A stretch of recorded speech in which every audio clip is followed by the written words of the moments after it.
And Solomon made affinity with Pharaoh king of Egypt, and took Pharaoh's daughter, and brought her into the city of David, until he had made an end of building his own house, and the house of the Lord, and the wall of Jerusalem round about. Only the people sacrificed in high places, because there was no house built unto the name of the Lord, until those days. And Solomon loved the Lord, walking in the statutes of David his father, only he sacrificed and burnt incense in high places. And the king went to Gibeon to sacrifice there, for that was the great high place. 1,000 burnt offerings did Solomon offer upon that altar. In Gibeon the Lord appeared to Solomon in a dream by night, and God said, Ask what I shall give thee. And Solomon said, Thou hast shewed unto thy servant David my father great mercy, according as he walked before thee in truth, and in righteousness, and in uprightness of heart with thee, and thou hast kept for him this great kindness,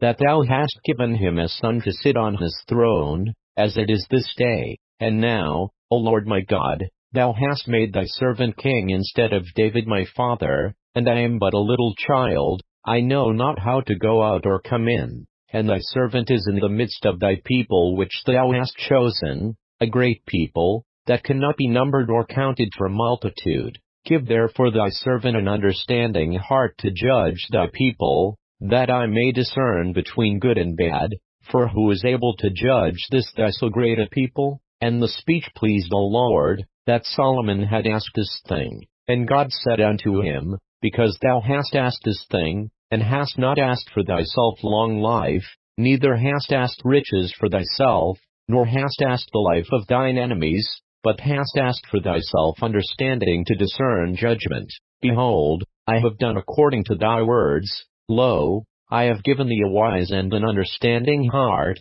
so that there was none like thee before thee, neither after thee shall any arise like unto thee. And I have also given thee that which thou hast not asked, both riches, and honor, so that there shall not be any among the kings like unto thee all thy days. And if thou wilt walk in my ways, to keep my statutes and my commandments, as thy father David did walk, then I will lengthen thy days.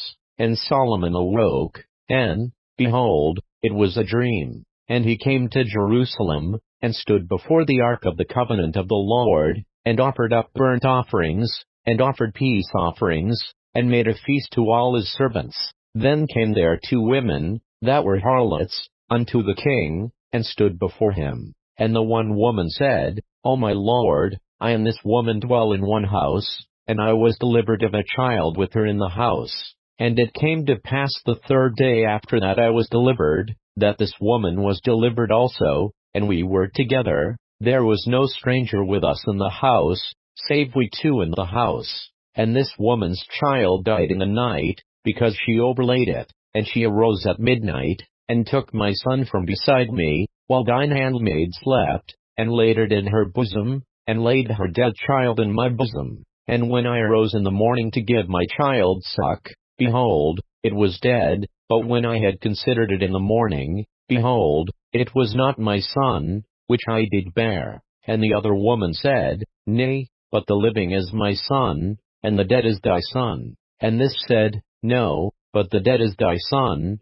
and the living is my son. Thus they spake before the king. Then said the king, The one saith, This is my son that liveth, and thy son is the dead. And the other saith, Nay, but thy son is the dead, and my son is the living. And the king said, Bring me a sword. And they brought a sword before the king. And the king said, Divide the living child in 2, and give half to the one, and half to the other. Then spake the woman whose the living child was unto the king, for her bowels yearned upon her son, and she said, O my lord, give her the living child, and in no wise slay it. But the other said, Let it be neither mine nor thine, but divide it. Then the king answered and said, Give her the living child, and in no wise slay it, she is the mother thereof. And all Israel heard of the judgment which the king had judged, and they feared the king, for they saw that the wisdom of God was in him, to do judgment.